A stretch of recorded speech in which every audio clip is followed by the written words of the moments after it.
a clan so ruthless that their very mention would silence entire rooms. But what happens when that family's thirst for revenge leads to one of the most horrific crimes in American history? This is the true story of the Tollett family, a dynasty of violence that ruled the mountains of Tennessee with an iron fist and left a trail of blood that would forever stain the pages of Appalachian history. Deep in the rugged mountains of Tennessee, where the mist clings to ancient ridges and secrets are buried in hollow graves, there once lived a family whose name alone could make grown men tremble. The year was 1938, and the nation was still reeling from the Great Depression, but in the remote valleys of East Tennessee, a different kind of darkness was about to unfold. A darkness so evil, so calculated, that it would shock the entire country and become known as one of the most diabolical crimes ever committed on American soil. You see, in these isolated mountain communities, there existed two kinds of law. There was the law of the courts, with their judges and sheriffs and fancy legal proceedings. And then there was mountain law, where disputes were settled with fists and gunpowder, where family honor meant everything, and where crossing the wrong clan could mean a death sentence for you and everyone you loved. The Tollett family had mastered this second kind of law, and for generations, they had ruled their corner of Tennessee like medieval warlords. But before we dive into the blood and carnage that would make headlines across America, we need to understand how this all began. We need to go back to a time when a young man with a charming smile and a mysterious past rolled into a small mountain town looking for a fresh start. What he found instead was a partnership that would lead to betrayal, murder, and revenge so twisted that it would claim the lives of 3 innocent children and forever change the face of justice in Appalachia. The story begins in 1934 in the small community of Hampton, nestled in the mountains of Carter County, Tennessee. Picture, if you will, a place where everyone knew everyone, where neighbors helped neighbors bring in the harvest, and where the biggest excitement might be a barn dance on Saturday night. Into this peaceful setting came a tall, handsome stranger with an easy laugh and a way with words that could charm the birds from the trees. His name was Arnold Tollett, and he carried himself with the confidence of a man who had seen the world beyond these mountain valleys. At 28 years old, Arnold had spent most of his adult life in the shadowy business of making and selling moonshine down in Bledsoe County, some 225 miles to the south. But the Great Depression had hit everyone hard, and even the illegal liquor trade wasn't what it used to be. So, like countless other men during those desperate times, Arnold had packed up his few belongings and headed north to East Tennessee, where opportunities seemed to beckon from every factory smokestack and general store. The move made perfect sense for Arnold. Several members of the Tollett clan had already made the journey to Carter County over the past decade, and they had done well for themselves. They owned a thriving general store, a large family farm, and had steady jobs in the bustling town of Elizabethton, where the factories hummed with activity, and a man could make an honest living if he put his mind to it.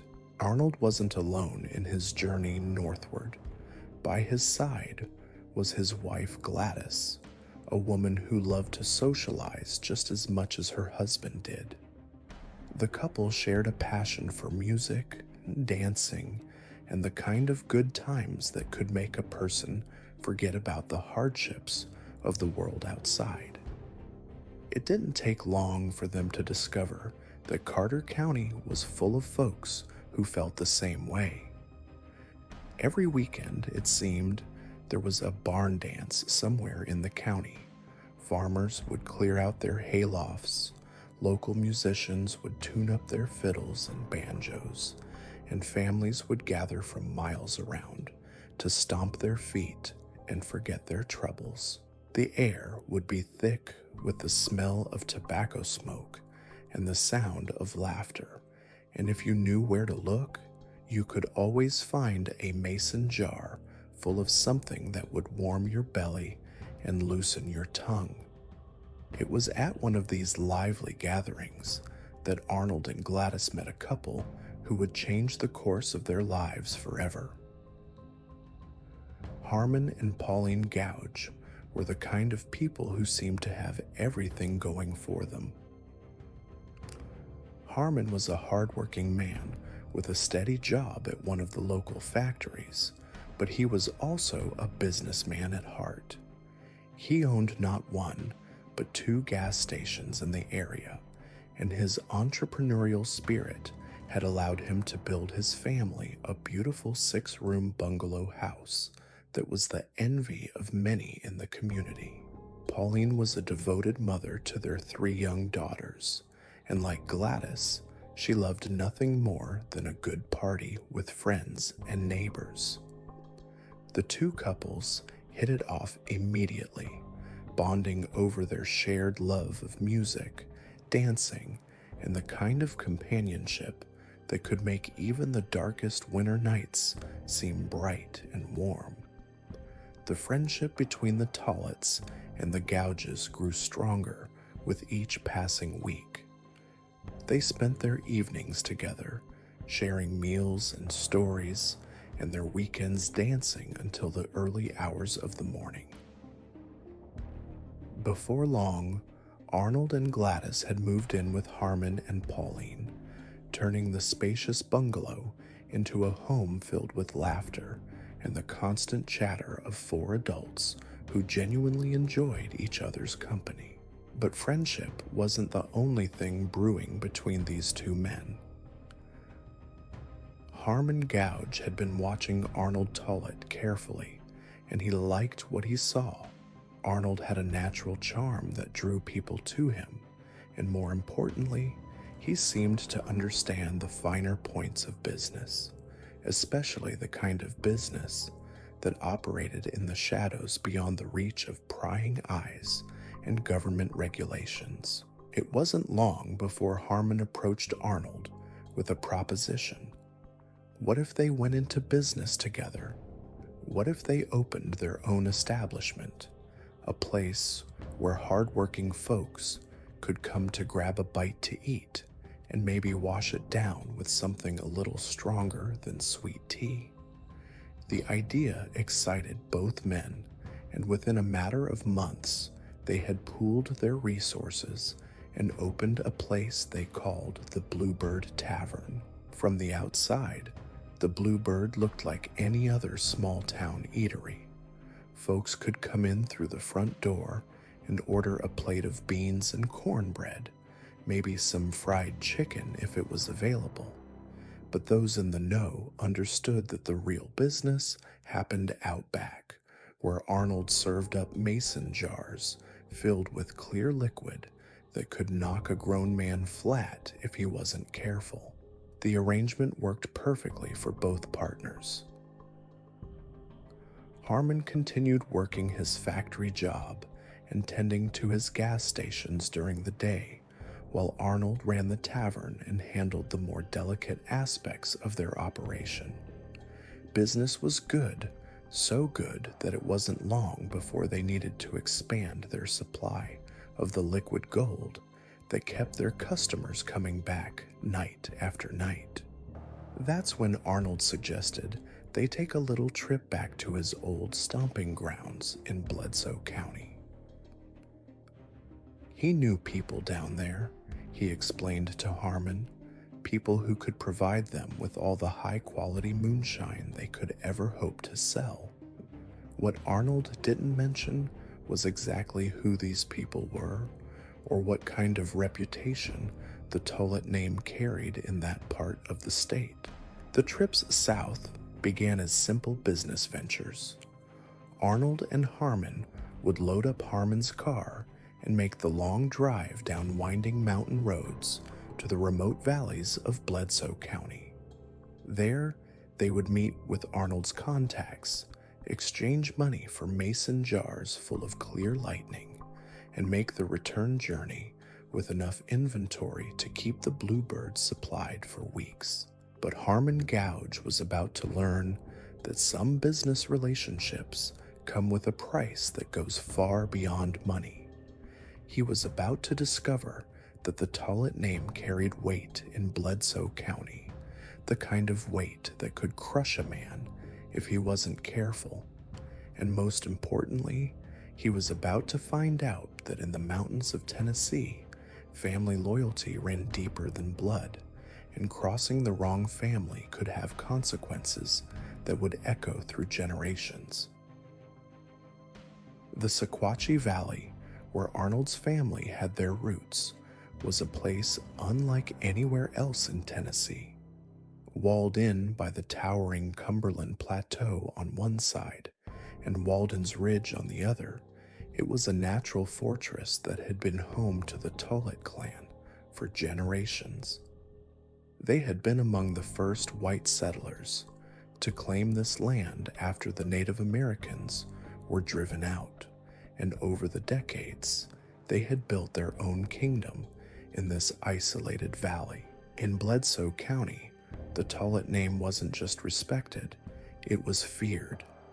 For generations, they had controlled the moonshine trade, influenced local politics, and even had their fingers in law enforcement. They lived by an ancient code that demanded blood for blood, and anyone foolish enough to cross them soon learned why locals had taken to calling their domain Bloody Bledsoe. At the head of this mountain dynasty sat a man named Crave Tollett, Arnold's older brother and the undisputed patriarch of the family.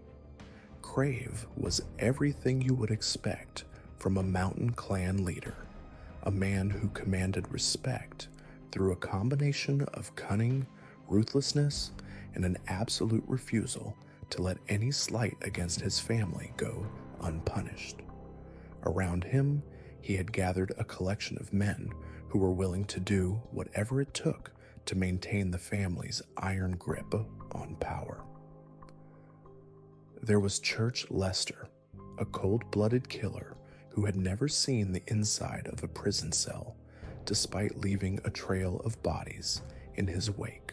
White Tollett, a cousin whose loyalty to the family was matched only by his willingness to pull a trigger. Lee Walker, a hired gun who would execute anyone who posed a threat to the Tollett Empire, and perhaps most troubling of all, Ulysses Walling, the son of the Bledsoe County Sheriff, a man whose badge provided the family with protection from the very law that should have been hunting them down.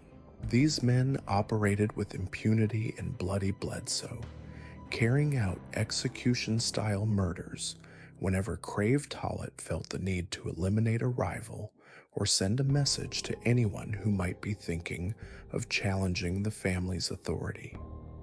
They were the law in this remote valley, and they had never once been held accountable for their crimes. As for Harmon Gouge, well, to Crave Tollett and his men, he was nothing more than a convenient distributor for their illegal liquor operation. He was useful for moving their products into new markets, but he was also expendable. And when you're playing with fire in the mountains of Tennessee, it's only a matter of time before you get burned. The weekly trips between Carter County and Bloody Bledsoe continued for months, with huge amounts of cash changing hands and relationships that seemed profitable for everyone involved. But beneath the surface, tensions were beginning to build. Money has a way of complicating even the best of friendships, And when that money comes from illegal activities, the stakes become even higher. Arnold Tollett had no idea that trouble was brewing back home in bloody Bledsoe. While he was busy running the Bluebird Tavern and making his regular runs with Harmon Gouge, whispers were beginning to circulate through the mountain valleys about his business partnership. You see, in the tight-knit world of the Tollett clan, information traveled fast, and Crave Tollett was starting to hear things that didn't sit well with him. The problem wasn't that Arnold was selling moonshine. That was family business after all. The issue was that Arnold was sharing the profits with an outsider, a man who had no blood ties to the Tollett name and no understanding of the sacred codes that governed their way of life. To Crave, Harmon Gouge was nothing more than a convenient middleman, someone who could be used to expand their territory, but who should never be considered an equal partner. But Arnold had grown comfortable in his new life in Carter County. He enjoyed the relative peace of the community, the steady income from the tavern, and the friendship he had developed with Harmon and his family. For the first time in his life, Arnold was living like a normal man instead of constantly looking over his shoulder for revenue agents or rival bootleggers.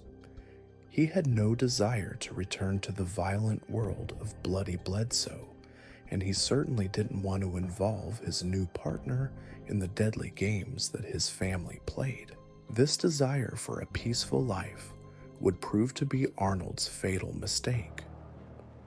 In the mountains of Tennessee, you could take the man out of the clan, but you could never take the clan out of the man.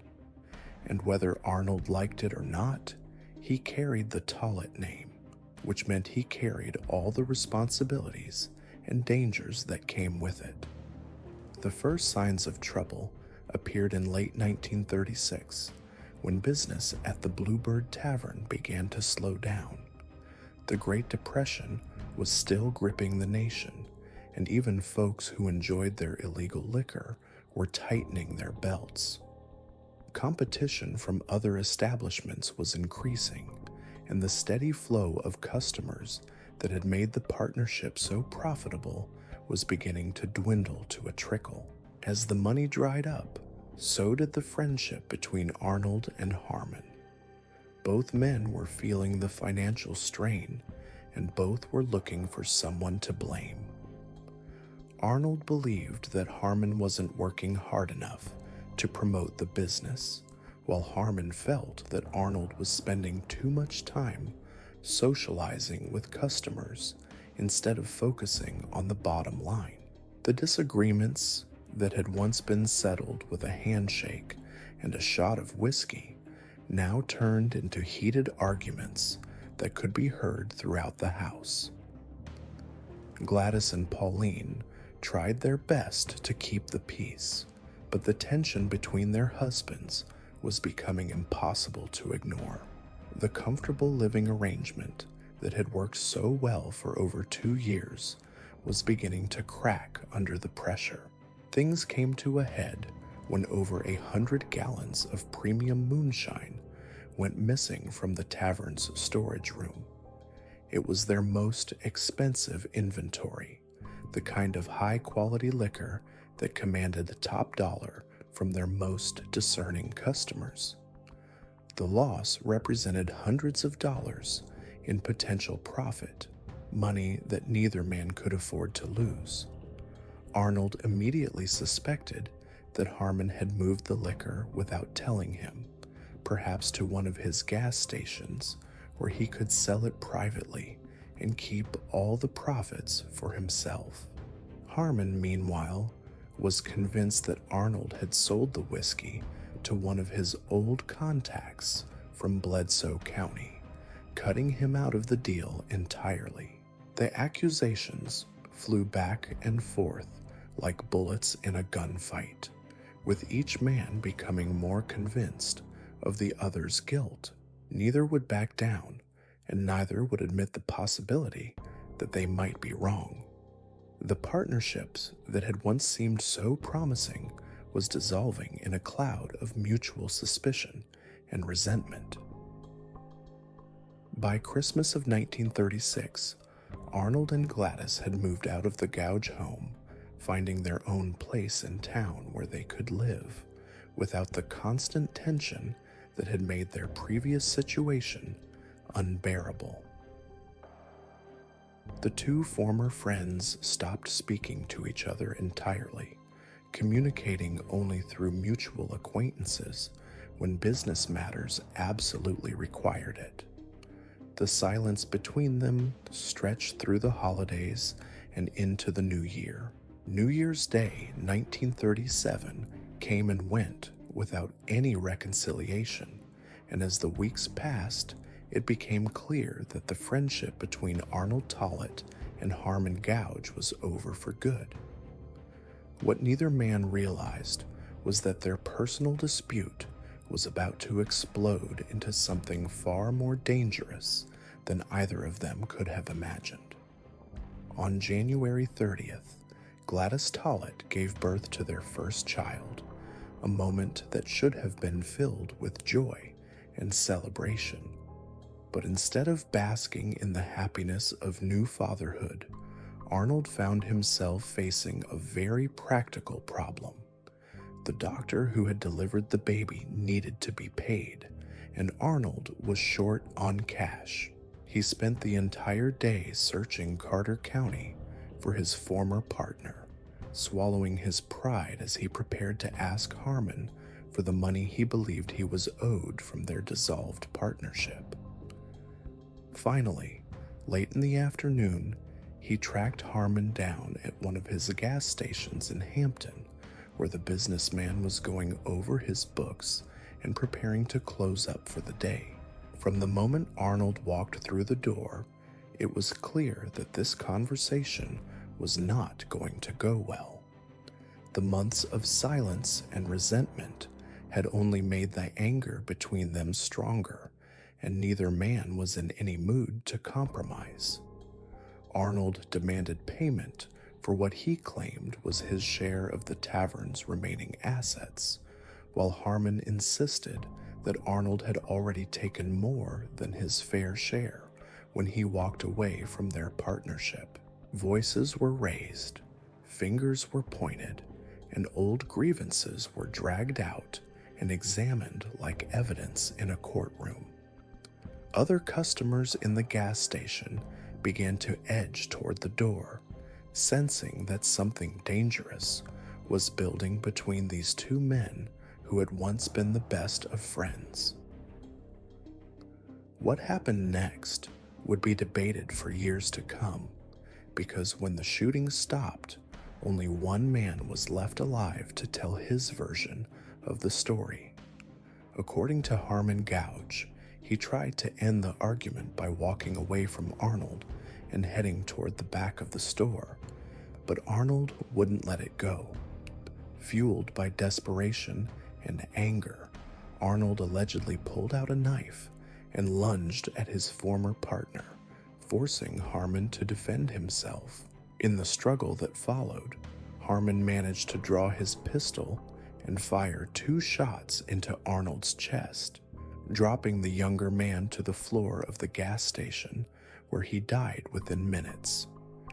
The sound of gunshots brought people running from all directions, but it was too late to save Arnold Tollett's life. Harmon immediately walked to the counter, placed his smoking pistol on the surface, and called the sheriff's department to report what had happened. When the law arrived, he calmly gave his statement, claiming self-defense in the face of a knife attack. He was arrested on the spot, but within hours he had been released on a $10,000 bond to await trial for the murder of Arnold Tollett. To most folks in Carter County, it seemed like a straightforward case of self-defense gone wrong. 2 former friends had let money and pride destroy their relationship, And when emotions finally boiled over, one of them had paid the ultimate price. The local newspaper ran a small story about the incident, treating it as just another tragic example of what could happen when good men let their tempers get the better of them. But what the people of Carter County didn't understand was that Arnold Tollett wasn't just any man. He was a member of one of the most dangerous families in Tennessee, a clan that had never forgotten a slight and never forgiven an enemy. And when word of Arnold's death reached the dark valleys of bloody Bledsoe, it set in motion a chain of events that would shock the entire nation. The news traveled fast through the mountain telegraph system of family connections and old friendships. Within hours of Arnold's death, riders were galloping through the night, carrying the terrible news to every Tollett stronghold in the county. By dawn the next morning, Crave Tollett knew that his younger brother was dead, and he knew exactly who was responsible. The patriarch of the Tollett clan didn't waste time with grief or mourning. Those were luxuries that could come later, after justice had been served in the mountain way. Instead, he immediately called a meeting of his most trusted men, gathering them in the back room of a general store where they could plan their response without fear of being overheard by unfriendly ears. Church Lester was there, his cold eyes already calculating the best way to eliminate Harmon Gouge. White Tollett sat quietly in the corner, cleaning his pistol with the methodical precision of a man who had used it many times before. Lee Walker cracked his knuckles and spoke in low tones about the various ways a man could be made to suffer before he died. And Ulysses Walling, the sheriff's son, provided inside information about what the law was likely to do about Arnold's murder. But Crave Tollett had bigger plans than simply killing Harmon Gouge. Any fool with a gun could walk up to a man and put a bullet in his head. What the Tollett patriarch wanted was something far more elaborate, something that would send a message to anyone who might be thinking of crossing his family in the future. The audacity of Harmon Gouge's actions required a proportional response. Here was a man with no family connections, no understanding of mountain law, who had dared to kill a member of the most feared clan in East Tennessee, and not just any member, but Crave's own brother, a man whose blood was sacred according to the ancient codes that governed their way of life. In Crave's mind, a simple execution would be too merciful. Instead, he wanted Harmon Gouge to suffer the way the Tollett family was suffering. He wanted him to live in fear, to wake up every morning wondering if this would be the day when mountain justice finally caught up with him, and when death finally came, it would come in a way that would be remembered and talked about for generations to come. The wheels of legal justice moved slowly in those days, with delay after delay pushing Harmon's trial further and further into the future. Each postponement only served to increase the Tollett family's frustration and anger. Here was the man who had killed their brother, walking free on bond, sleeping in his own bed, and living his life as if nothing had happened. Months passed without any resolution to the case. Harmon continued to operate his gas stations and live in his comfortable home with his wife and 3 daughters, apparently confident that the legal system would vindicate his claims of self-defense. He had no way of knowing that 200 miles away, in the dark valleys of bloody Bledsoe, some of the most dangerous men in Tennessee were planning his destruction. The waiting was torture for the Tollett clan. They were men of action, accustomed to settling their disputes quickly and violently. The idea of letting Harmon gouge continue breathing while lawyers and judges debated the finer points of the law went against everything they believed in. But Crave Tollett was a patient man when it came to revenge, and he understood that the best vengeance was often the kind that came when your enemy least expected it. As autumn turned to winter and 1937 drew to a close, the pressure was building to explosive levels. The Tollett men gathered regularly to discuss their plans, refining their strategy and waiting for the perfect moment to strike. They studied Harmon's daily routines, learned about his family's habits, and began to formulate a plan that would satisfy their thirst for revenge while sending an unmistakable message to anyone who might dare to cross them in the future. The plan that emerged from those clandestine meetings in Bloody Bledsoe was as audacious as it was terrifying.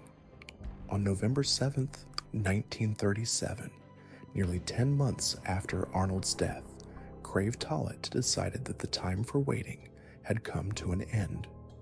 The legal system had failed to deliver the swift justice that mountain law demanded, so the Tollett clan would take matters into their own hands. 3 of Crave's most trusted killers were chosen for the mission: White Tollett, whose loyalty to the family name was matched only by his skill with explosives; Church Lester, a man whose cold heart had never known mercy or hesitation when it came to eliminating enemies; and Lee Walker, whose reputation for violence had spread throughout the mountains like wildfire through dry timber. The journey from Bledsoe County to Carter County was a grueling affair in those days.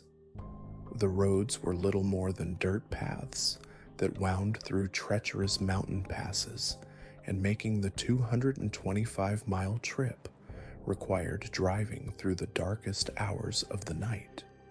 But these men were motivated by something far stronger than mere discomfort.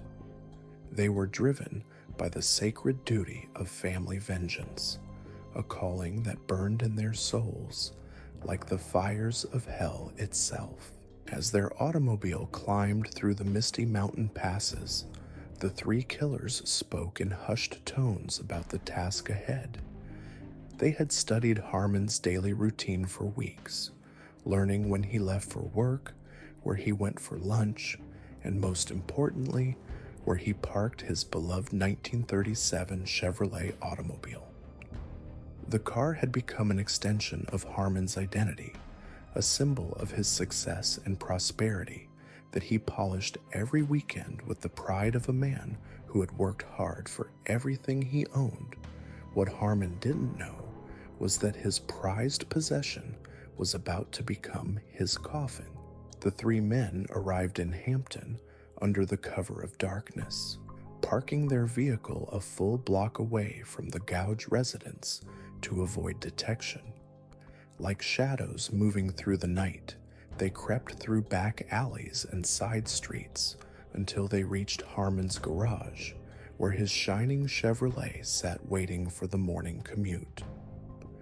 Working with the precision of men who had done such things many times before, they strapped 6 sticks of dynamite beneath the driver's seat, connecting the explosive charges to a fuse that would ignite when the engine reached a certain temperature. It was a diabolical device designed to ensure that Harmon would have just enough time to drive away from his home before the blast would tear him apart. The installation took less than 30 minutes, and when it was complete, the 3 killers retreated into the darkness as silently as they had come. By dawn, they were already miles away, racing back toward the safety of Bloody Bledsoe with the satisfaction of men who had carried out their clan's sacred duty. 2 days passed in peaceful normalcy. Harmon went about his daily business, completely unaware that death was riding beneath him every time he turned the key in his ignition. He drove to his gas stations, ran errands around town, and even took his family to church on Sunday, all while sitting just inches above enough explosives to level a city block. But fate, it seemed, had other plans for Harmon Gouge.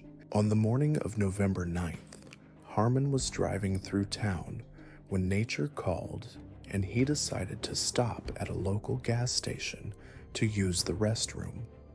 He parked his car near the building and walked inside, leaving the engine running as he had done countless times before.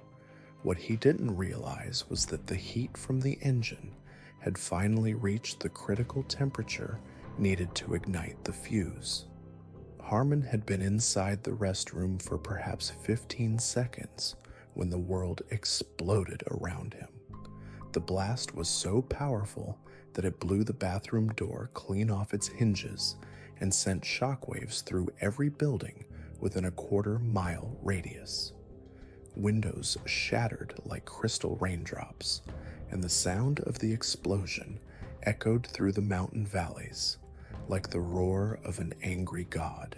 When the smoke cleared and the debris stopped falling from the sky, there was nothing left of Harmon's beautiful Chevrolet except twisted pieces of metal scattered across the landscape like confetti at a deadly celebration. The engine block had been hurled nearly 100 yards from the explosion site, while smaller pieces of the automobile continued to rain down from the heavens for what seemed like an eternity. Harmon emerged from the destroyed restroom covered in dust and debris, his ears ringing from the concussion of the blast, but miraculously unharmed. He had escaped death by mere seconds, saved only by the most basic of human needs and the grace of whatever divine power watches over foolish men who stumble into wars they never intended to fight. But as Harmon stood there in the rubble of what had once been his prized possession, staring at the twisted metal that represented his brush with eternity, one thing became crystal clear. This was no accident, no random act of violence or mechanical failure. This was a message from the mountains of bloody Bledsoe, a calling card from the Tollett clan that said in no uncertain terms that Harmon Gouge was a marked man. The news of the car bombing spread through Carter County like wildfire through dry brush. Folks who had lived their entire lives in these peaceful mountain communities had never seen anything like it. This wasn't the kind of violence they were accustomed to, the occasional fight outside a tavern or the settling of disputes with fists and harsh words. This was something far more sinister, the kind of calculated terror that belonged in the pages of crime novels rather than the quiet streets of their hometown. The sheriff's department launched an immediate investigation, but they were dealing with something completely outside their experience. These were men accustomed to handling domestic disputes, cattle theft, and the occasional moonshine bust. They had no idea how to investigate a sophisticated bombing carried out by professional killers who had vanished into the night like smoke on the wind. Meanwhile, Harmon Gouge was learning what it meant to live under a death sentence imposed by mountain justice. Every shadow could hide an assassin, every stranger could be a killer sent from bloody Bledsoe, and every day that he continued breathing was a gift that could be revoked without warning or mercy. He moved out of his comfortable family home and rented a room at a local hotel under a false name, hoping that anonymity might provide the protection that the law seemed unable to offer. He began wearing disguises when he ventured out in public, changing his appearance so frequently that his own neighbors sometimes failed to recognize him on the street. The psychological toll was enormous. Harmon had gone from being a successful businessman and devoted family man to a paranoid fugitive, living in constant fear of the next attempt on his life. He could only visit his wife and daughters during daylight hours, and even then he approached his own home like a soldier entering enemy territory, constantly scanning the surroundings for signs of danger. The threatening messages began arriving almost immediately. Anonymous phone calls in the middle of the night, with voices that spoke in the flat mountain dialect of Bloody Bledsoe, promising death and destruction for the man who had dared to kill a Tollett. Letters arrived at his hotel, written in crude handwriting that detailed exactly how Harmon was going to die and what would happen to his family after he was gone. The local police were powerless to provide meaningful protection. They didn't have the manpower to guard Harmon around the clock, and even if they had, they were dealing with killers who had proven themselves capable of striking anywhere at any time, with weapons and methods that defied conventional law enforcement techniques. For 2 months, this deadly game of cat and mouse continued. Harmon lived like a ghost, moving from shadow to shadow, never staying in one place too long, never following the same routine twice. He was slowly being driven insane by the constant stress and fear, jumping at every unexpected sound, seeing potential assassins in every crowd. But down in Bloody Bledsoe, Crave Tollett was growing impatient with the results of his first attempt at revenge. The car bombing had been meant to kill Harmon Gouge, not simply scare him into hiding. The fact that their target had survived was seen as a failure that reflected poorly on the Tollett family's reputation for swift and final justice. In January of 1938, Crave called another meeting of his inner circle. This time, the discussion was more serious, the planning more detailed, and the intended outcome more final. They had given Harmon Gouge a warning with the car bomb, a chance to understand the gravity of his situation and perhaps flee the state entirely. But the man had chosen to stay in Carter County, continuing to live and breathe when mountain law demanded that he pay for his crimes with his life. The patriarch of the Tollett clan made it clear to his assembled killers that there would be no second chances, no more warnings, and no possibility of survival for the man who had murdered his brother. This time, they would use enough explosives to level a city block, and they would make sure that Harmon Gouge was in the center of the blast when it detonated. But there was another element to Crave's plan, something that revealed the true depths of his twisted desire for revenge. He didn't just want Harmon dead. He wanted him to suffer the way the Tollett family had suffered, to know the pain of losing the people he loved most in the world. And if that meant taking the lives of innocent women and children, well, that was simply the price that had to be paid for crossing the most dangerous family in Tennessee. The same 3 killers who had carried out the car bombing were chosen for this final mission. White Tollett, Church Lester, and Lee Walker, along with Ulysses Walling, the sheriff's son whose badge provided them with inside information about police activities and whose presence ensured that their crimes would never be properly investigated. On the night of January 6th, the 4 men made the long drive from Bloody Bledsoe to Carter County, their automobile loaded with enough dynamite to destroy a small building. They had purchased the explosives from a hardware store in Chattanooga, along with waterproof fuses that would burn slowly and steadily regardless of weather conditions. This time, they weren't targeting Harmon's automobile. This time, they were going after his home, the place where he should have been safe, surrounded by the family he loved and the life he had built through years of honest work. They intended to blow the entire house to smithereens, ensuring that nothing and no one inside would survive the blast. The four killers arrived in Hampton in the early hours of the morning, when the streets were empty and the honest citizens of the community were sound asleep in their beds. They had no way of knowing that their intended target wasn't in the house they were about to destroy. Harmon had been living at the hotel for months, driven from his own home by the constant fear of exactly the kind of attack they were about to carry out.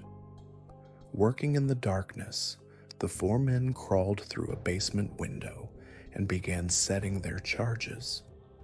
They placed an entire case of dynamite beneath what they believed to be Harmon's bedroom, positioning the explosives to cause maximum destruction and ensure that no one in the house could possibly survive the blast.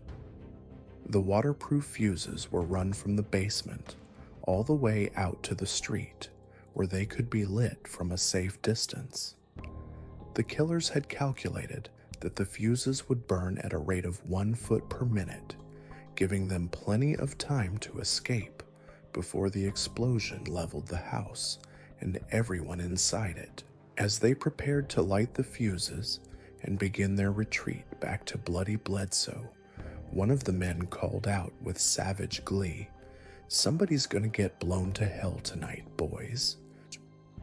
The others laughed with the kind of dark humor that only comes from men who have made peace with the devil and found joy in dealing death to their enemies. They struck the match and watched as the slow-burning fuses began their deadly countdown. Then they climbed into their automobile and began the long drive back to the safety of their mountain stronghold, confident that by the time the sun rose, Harmon Gouge would be nothing more than a bloody memory scattered across the landscape of Carter County. But as their car disappeared into the darkness, carrying them back toward Bloody Bledsoe and what they believed would be their triumphant return, the fuses continued their relentless march toward the basement of a house where 3 innocent children lay sleeping in their beds, completely unaware that they had been marked for death by men they had never met, in a war they had never chosen to fight. The slow burn of those waterproof fuses represented more than just the countdown to an explosion.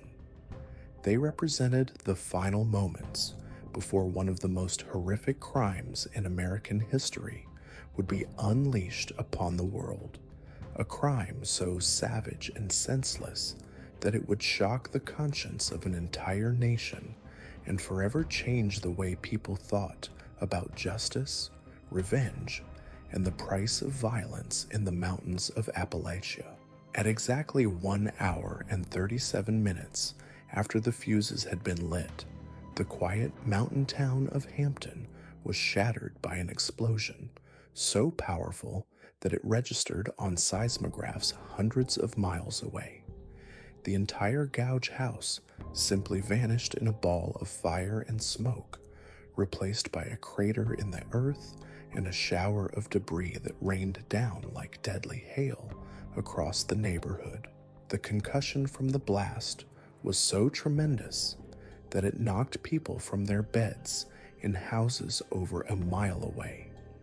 Windows shattered throughout the community, and the sound of the explosion echoed through the mountain valleys like the roar of an angry god unleashing his wrath upon the earth. Neighbors stumbled from their homes in their nightclothes, their ears ringing from the concussion, staring in disbelief at the scene of destruction that had once been a peaceful family residence. Where the beautiful 6-room bungalow had stood just moments before, there was now nothing but twisted wreckage and splintered wood scattered across several acres. The force of the explosion had been so intense that pieces of the house were found embedded in trees hundreds of yards away, and fragments of furniture and personal belongings continued to fall from the sky like grotesque confetti at a celebration of death. But the true horror of what had happened didn't become clear until the first rescuers began searching through the rubble. That's when they heard it, a faint crying sound coming from somewhere beneath the twisted pile of lumber and debris. Someone had survived the blast, and they were calling out for help in a voice so weak it was barely audible above the crackling of flames and the groans of settling wreckage. Harmon's brother, who lived in the house next door, had been blown clear across his bedroom by the concussion of the explosion.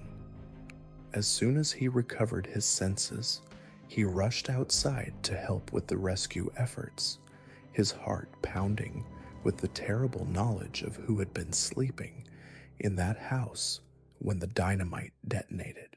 Working frantically with their bare hands, the rescuers began digging through the debris, following the sound of that weak voice that seemed to be calling from somewhere deep beneath the wreckage.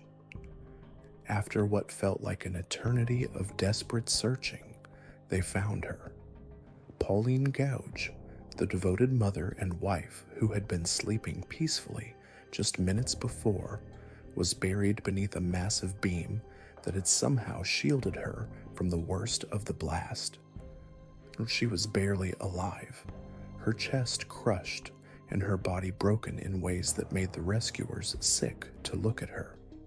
Blood flowed from dozens of wounds, and it was clear that she was dying.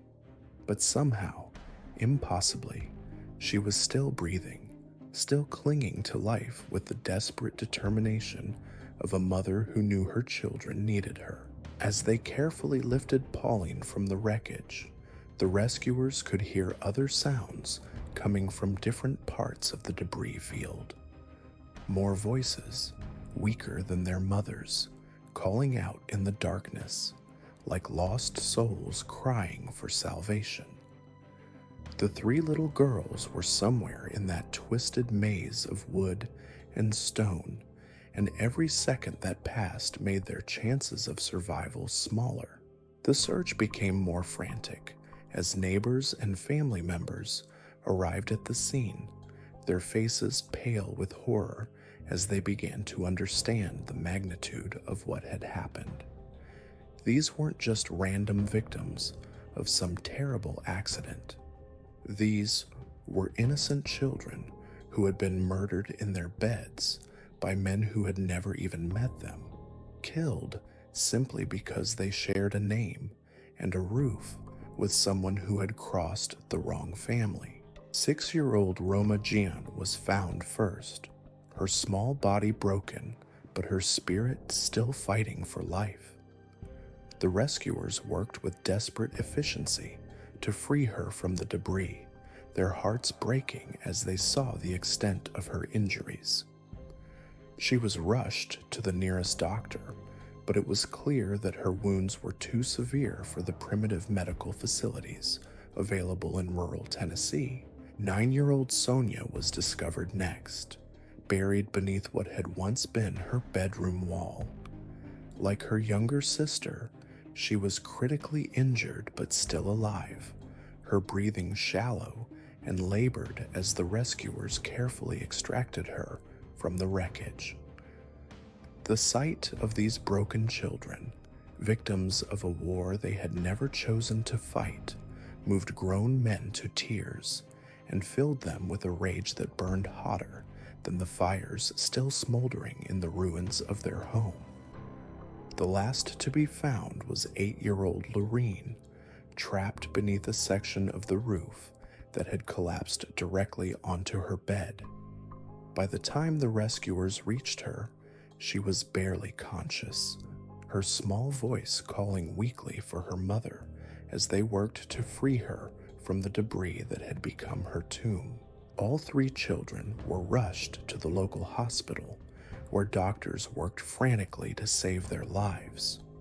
But the injuries were too severe, the damage too extensive for the medical knowledge and equipment of that era. One by one, the little girls succumbed to their wounds, their young lives snuffed out by the hatred and violence of men who had never known them, never spoken to them, never had any reason to wish them harm beyond the accident of their birth. Pauline Gauge lingered for several days, fighting for life with the determination of a mother who refused to abandon her children. But her injuries were too severe, her body too broken by the blast that had destroyed everything she held dear. She died without ever knowing that her 3 daughters had preceded her into death, sparing her the final agony of learning that the Tollett family's thirst for revenge had claimed the lives of her babies. The news of the bombing spread across the nation like wildfire, carried by telegraph wires and radio waves to every corner of America. Newspapers from New York to California ran the story on their front pages, complete with photographs of the devastated crime scene and heart-wrenching images of the 3 small coffins that would soon carry the victims to their final rest. The American public was stunned by the brutality of the crime. This wasn't the kind of violence they expected to read about in their morning papers. This was something out of a nightmare, a level of calculated evil that seemed to belong in the darkest corners of human imagination rather than the peaceful mountains of Tennessee. The governor of Tennessee immediately offered a reward of $2,500 for information leading to the arrest of those responsible, a massive sum in those days that reflected the seriousness with which the state viewed this unprecedented crime. Special investigators were dispatched from Nashville, men with experience in handling the most serious criminal cases, who understood that this bombing represented a direct challenge to the rule of law itself. But even as the investigation began, many people suspected that justice would be difficult to achieve. The Tollett family had operated with impunity for generations, protected by their remote location, their political connections, and their reputation for violent retaliation against anyone who dared to cross them. They had never been successfully prosecuted for their crimes, and there was little reason to believe that this time would be any different. The funeral for the 3 little girls became a national event, drawing thousands of mourners from across the country who came to pay their respects to the innocent victims of mountain violence. The tiny white coffins were carried into the First Baptist Church of Hampton, where over 10,000 people gathered to honor the memory of children who had died for no reason other than bearing the wrong last name. The roads leading into Hampton were clogged with automobiles as people traveled from hundreds of miles away to attend the service.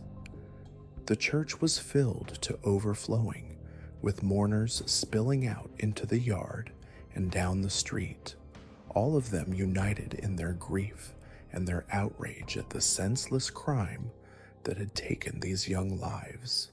The burial had to be postponed for a day because of the massive crowds that descended on the small mountain community.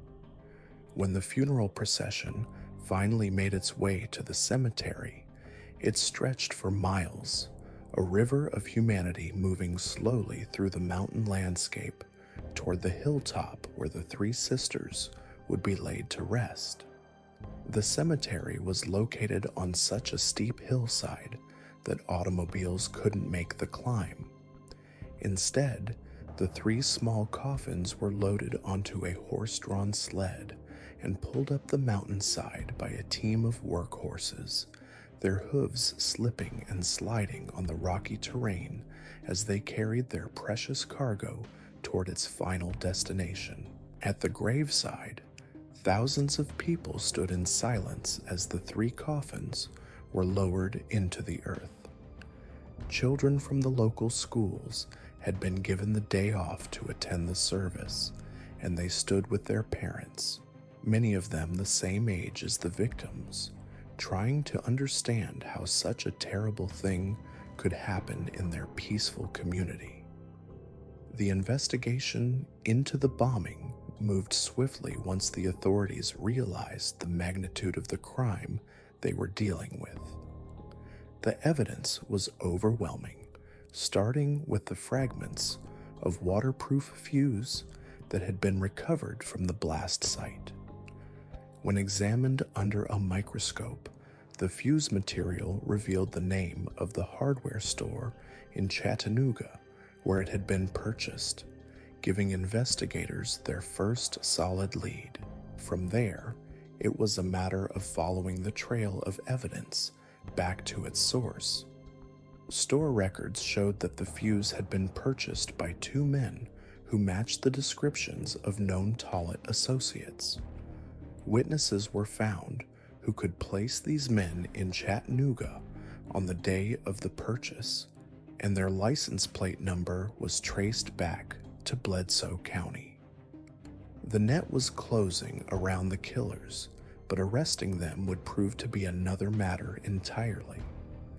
The Tollett family controlled law enforcement in Bledsoe County through a combination of fear, corruption, and family connections. The sheriff himself was in Krav Tollett's pocket, and his son Ulysses was one of the suspected bombers. When arrest warrants were finally issued, the Bledsoe County Sheriff refused to serve them, claiming that he couldn't locate the suspects, despite the fact that they were living openly in the community and conducting business as usual. It took pressure from the governor's office and threats of federal intervention before the local authorities finally agreed to cooperate with the investigation. One by one, the suspects were brought in for questioning. Lee Walker and Ulysses Walling were arrested first, followed by Church Lester and White Tollett. Each man maintained his innocence, claiming to have been elsewhere on the night of the bombing, supported by alibis that seemed suspiciously coordinated and rehearsed. The interrogation techniques used by the investigators would be considered brutal by today's standards. Suspects were beaten, kicked, and subjected to psychological torture designed to break their will and force them to confess. Hot stoves were used to burn the hands of handcuffed prisoners, and threats were made against their families if they didn't cooperate with the investigation. But the Tollett men were hardened criminals who had been trained from childhood to endure pain and resist authority. They had survived decades of mountain warfare, and they weren't about to be broken by a few city detectives with their fancy interrogation techniques. The breakthrough finally came when investigators realized they could use the mountain code against itself. They allowed word to spread that an angry mob of local citizens was gathering outside the jail, intent on taking justice into their own hands if the legal system failed to deliver it. The prospect of being lynched by an enraged crowd proved more terrifying to Lee Walker than anything the professional interrogators had tried. Faced with the choice between confessing to his crimes and facing a legal execution, or being torn apart by a mob of grieving parents and neighbors, Walker chose what he saw as the lesser of two evils. He provided a full confession, detailing every aspect of the bombing plot and naming his co-conspirators. With Walker's confession in hand, the authorities had the evidence they needed to proceed with prosecutions. Ulysses Walling quickly followed suit, confessing to his role in the crime in exchange for a promise of a reduced sentence. Church Lester turned himself in voluntarily, apparently realizing that his situation was hopeless. The trial of the century began on February 22, 1938, with the eyes of the entire nation focused on the small courthouse in Carter County. The proceedings were broadcast live on radio, and newspapers across America provided daily coverage of the testimony and evidence. The courthouse was surrounded by armed guards, with shotgun-toting highway patrolmen stationed throughout the building to prevent any attempt by Tollett supporters to disrupt the proceedings. The defendants sat in the dock with rifles pointed at their heads, a precaution deemed necessary given the family's history of violence and their connections to corrupt law enforcement officials. Outside the courthouse, a carnival atmosphere prevailed as thousands of spectators gathered to witness the historic trial. Vendors sold food and souvenirs, performers entertained the crowds, and entrepreneurs hawked everything from patent medicines to photographs of the crime scene. The prosecution presented a devastating case against the defendants, using physical evidence, witness testimony, and the confessions of Walker and Walling to paint a picture of premeditated murder carried out by cold-blooded killers acting on orders from the Tollett patriarch. The defense attempted to portray their clients as scapegoats, innocent men who were being railroaded by authorities desperate to solve a high-profile crime. They argued that the confessions had been coerced through torture and that the physical evidence was circumstantial at best, but the jury wasn't buying it. After 9 days of testimony and 2 days of deliberation, they returned with verdicts that sent shockwaves through the Tollett family and their supporters. Lee Walker and Ulysses Walling were sentenced to 21 years in prison for their cooperation with the prosecution. Church Lester and White Tollett were sentenced to death in the electric chair, becoming the first men in Carter County history to receive the ultimate punishment. Most shocking of all, however, was the verdict regarding Crave Tollett himself. Despite overwhelming evidence that he had masterminded the entire plot, the jury found him not guilty on all charges. The mountain patriarch walked out of the courthouse a free man, his power and influence apparently too strong for even the most determined prosecutors to overcome. The verdicts were met with mixed reactions. Many people felt that justice had finally been served, that the Tollett family had finally been held accountable for their crimes. Others were outraged by Crave's acquittal, seeing it as proof that the mountain clans were still above the law. But the story wasn't over yet. Within 2 weeks of his conviction, Church Lester was found hanging in his jail cell, apparently having taken his own life rather than face the electric chair. Whether it was suicide or murder disguised as suicide would never be determined, but his death meant that only one man would pay the ultimate price for the bombing that had claimed 4 innocent lives. White Tollett's execution was scheduled for the early hours of a cold morning in March, and as the date approached, pressure mounted on the governor to commute the sentence. Hundreds of politicians, business leaders, and other influential figures petitioned for mercy, arguing that executing White Tollett would only perpetuate the cycle of violence that had already claimed too many lives. The night before the execution, the governor barricaded himself in a hotel room, surrounded by armed guards to protect him from both those who wanted him to grant clemency and those who demanded that justice be carried out. Down the hall, Crave Tollett himself had taken a room, making one final attempt to save his kinsman's life through intimidation and threats. But the governor held firm. At dawn on the appointed day, White Tollett was led to the electric chair, where he was strapped in and prepared for execution. His wife and 14-year-old son were among the witnesses, watching as the man they loved prepared to pay for his crimes with his life. As the electric cap was placed on his head, White Tollett's young son called out from the crowd, "Take it like a man, Dad."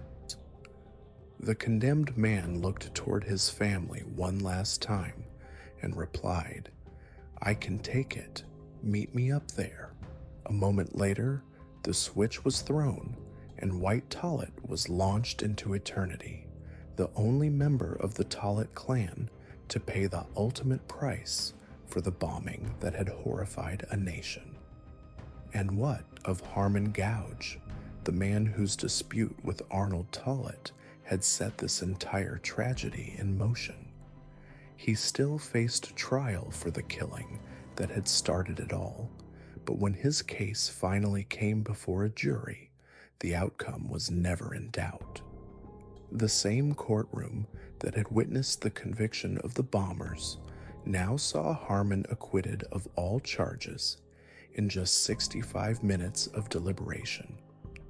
The jurors, still sympathetic to the man who had lost his entire family to Tollett vengeance, refused to add to his suffering by convicting him of a crime they viewed as justified self-defense. As for Crave Tollett, the mastermind behind it all, he returned to Bloody Bledsoe a free man, his reputation for power and ruthlessness enhanced rather than diminished by the events in Carter County. He had proven that even the most heinous crimes could go unpunished if you had enough influence and were willing to sacrifice your subordinates to protect yourself. The bombing of the Gouge family became a watershed moment in Appalachian history, marking the beginning of the end for the era of family clans and mountain justice. The national attention focused on the case had exposed the lawlessness that had plagued these remote communities for generations, and pressure mounted for reform and modernization. But the price of that progress had been paid in the blood of innocents, 3 little girls who had died in their beds because grown men couldn't settle their differences without resorting to the ancient codes of violence and revenge that had governed these mountains since the first settlers arrived. Today, visitors to Carter County can still see reminders of that terrible night in 1938. The site where the Gouge House once stood remains empty, a silent memorial to the victims of one of America's most shocking crimes. And somewhere in the mountains of what was once called Bloody Bledsoe, the ghosts of the past still whisper warnings about the price of crossing the wrong family and the terrible consequences that can follow when hatred burns brighter than justice in the hearts of desperate men. The story of the Tollett family serves as a stark reminder that evil often wears a familiar face, that violence begets violence, and that the innocent often pay the highest price for the sins of those who claim to love them most. In the end, the deadliest family in Appalachian history destroyed themselves through their own thirst for revenge, leaving behind only memories of terror and the eternal question of whether justice was truly served in those dark mountain valleys where the law of the gun once ruled supreme.